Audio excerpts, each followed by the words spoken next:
Өнер тәңір сыйы десек, бойға біткен қасиетті танып, оны дамыту, жан дүниені тебіренткен ерекше сезімнен туған ән ырғағын тыңдаушыға жеткізіп, көкірек көзін ояту екінің бірінің қолынан келе бермейді.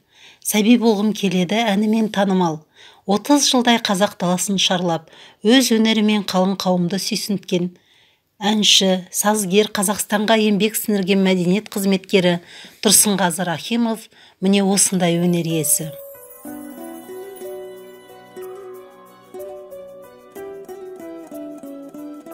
Тұрсынғазы Рахимов өнер шырағын келер ұрпаққа жеткізген тәлімгер. Қаламыздағы Мұқан Төлебаев атындағы музыка колледжінде Тұрсынғазы ағаның ән класы бар. Бүгінгі күн Тұрсынғазы ағаның әндерін жас ұрпаққа үйретіп жүрген осы кластың ұстазы Смасеитова Алтын Жеңіс қызымен сұхбатты сіздердің назарларыңызға ұсынамыз. Құрметті ағайын, қайырлы күн. Бүгін біз Тұрсынғазы ағамыздың класына келіп қалдық. Алтын Жеңіс қызы, өзіңізден біраз Тұрсынғазы аға жайлы сұрап өтсек дегенбіз. Тұрсынғазы аға осы өнермен Семей халқына өте танымал адам. Бірақ әнмен сәби болғым келеді деген әннің өзі қаншалық ол кісінің. Сол біз сізге қояйық деген сұрағымыз, осы класс қай кезде ашылды? Сіздерге көп рахмет. Келіп осылай ұстазымдағы сұхбат алып жатсыздар. Еңбектеріңізге табыс тілеймін. Енді бұл классымыз бұрын дәстүрлі ән классы болған болатын. Осы 9 қазан күні, 9 қазанда Тұрсынғазы ағамыздың атындағы дәстүрлі ән классы болып ашылды. Осы айдың, алдағы айдың 9 қазанда. Себебі Тұрсынғазы ағамыз биыл егерде өмірде тірі болса, 10 қазанда 70 жасқа толар еді. Сол туған күннің қарсаңына қарсы осы классымыз Мұқан Төлебаев атындағы музыка училищесіне осында міне өздеріңіз көріп отырғандай стенд, міне портреті тұр, осы Тұрсынғазы ағамыздың атында класс ашылған болатын. Енді ол кісі осы қара шаңырақта 1996-2016 жылдары қызмет еткен, ұстаздық қызмет етіп, енді үшірге біз ол кісінің алдына өз басым 2001 жылы 9 класс келіп шәкірт болдым. Осы қара киелі шаңыраққа келіп студент болған кезім болатын. Өшірді бітіріп, кейін 2010 жылы Тұрсынғазы ағамыз осы киелі қара шаңыраққа ұстаздық қызмет етуге шақырып алған болатын. Сол кезден бастап қазір өшірді қызмет етудеміз ұстаздық. Жақсы. Тағы бір қояйық деген сұрағымыз осы Тұрсынғазы ағаның шәкірттері жайлы. Үлкен сахнада қандай шәкірттер жүр, осы қаламызда қандай шәкірттері бар? Тұрсынғазы ағамыздың енді ол кісі өнермен және де халыққа танымал болып бай болса, дәл сондай шәкірттерімен де өте бай адам болды деп айтуға болады. Себебі Қазақстан түкпір-түкпірінде ол кісінің шәкірттері жүр.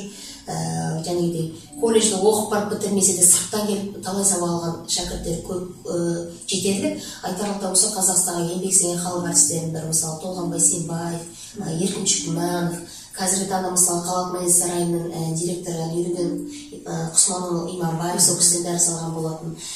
Сонымен қатар міне үшірде біз осы класста жалғыз мен емес, ұстаздық қызмет етіп тұрған тұңғыш шәкірті Қамедолдин Қайрат Батырбекович деген ағамыз, ол кісі Тұрсынғазы ағамыздың тұңғыш шәкірті болған.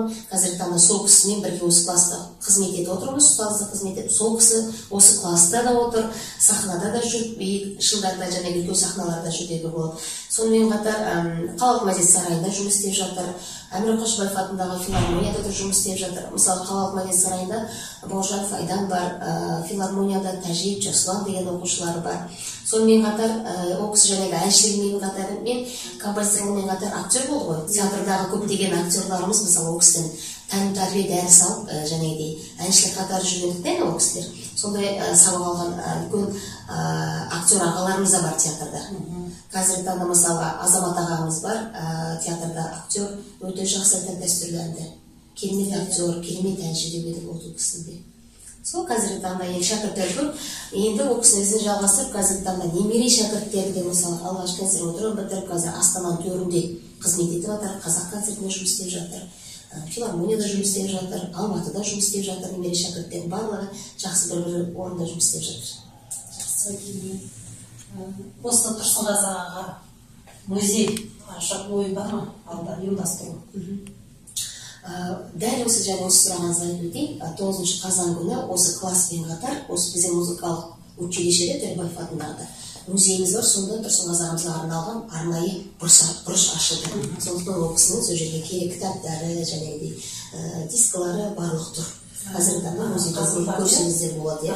Жақсы, өте жақсы, көп рахмет. Енді сол кісінің бір әнін орындап берсеңіз, өзіңіз шәкірт ретінде. Енді Тұрсынғазы ағамыздың қай әнін алсақ та керемет қой, әр әннің өзінің бір шоу тарихтары бар. Өмірде жаңағы гастроль сапарда жүрген талай шыққан әндері бар. Тұңғыш баласы өмірге келіп жатқандағы әндері бар. Енді мен өзім алғаш үйренерде сәби болғым керек деген әнді жақсы көрген болдым. Қазір уақыт өте келе ағаның әрбір әніне үңілетін болсам, басында жастау болдық та көп әндерді түсіне бермедік. Кейіннен қазір әрбір әнге күннен күнге дейін ғашық келе жатырмын да, әр әніне. Өйткені Тұрсынғазы ағам айтатын, балам сен әлі жассың, уақыт өте келе ол әндердің бәрін кейін түсінетін боласың, уақыт өзі көрсетеді деп. Сондықтан қазіргі осы жақсы жүрегіме жаққа әндердің бірі мен сені сағынғанда деген әнді айтып көремін. Себебі біраз кішкене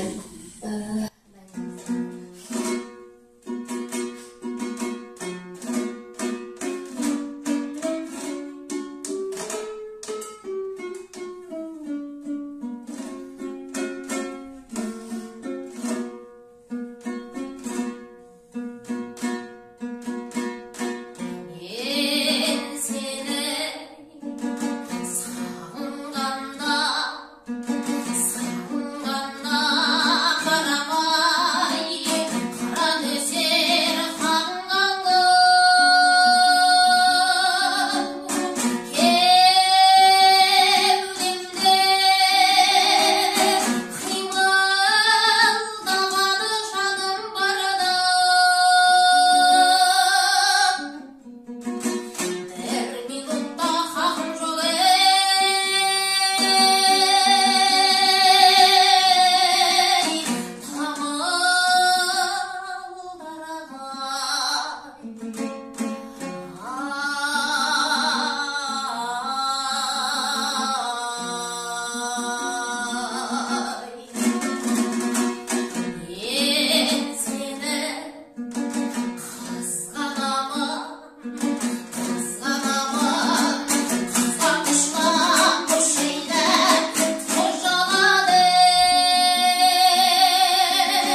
көп рахмет. Творчестволық табыс тілейміз. Деніңіз сау болсын. Осы ағамыздың шәкірттерін көбейте беріңіз. Өнеріңіз керемет еді.